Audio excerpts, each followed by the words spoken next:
Arkadaşlar merhaba. Bu videomuzda M01 komutundan bahsedeceğim. Örneğin bu şekilde hazırlamış olduğum bir program listem var. Ben istiyorum ki ben bu programları bir göndereceğim.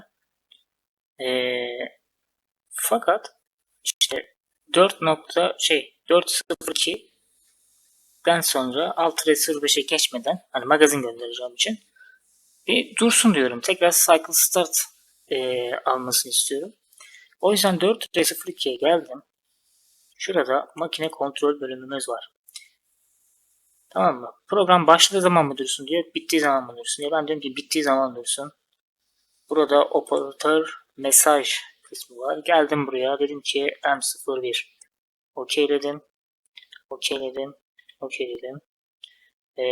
Ve programımı yani ben şu şekilde veya aşağı kadar gönderdiğim zaman mesela post dedim.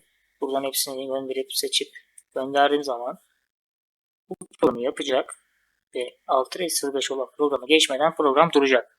Kalkış yapıp duracak. Tekrardan Cycle Start'a bastığım zaman bu programa kalan programları bitirecek arkadaşlar. Programa M01 ekleme bu şekilde. Bir sonraki videoda görüşmek üzere arkadaşlar.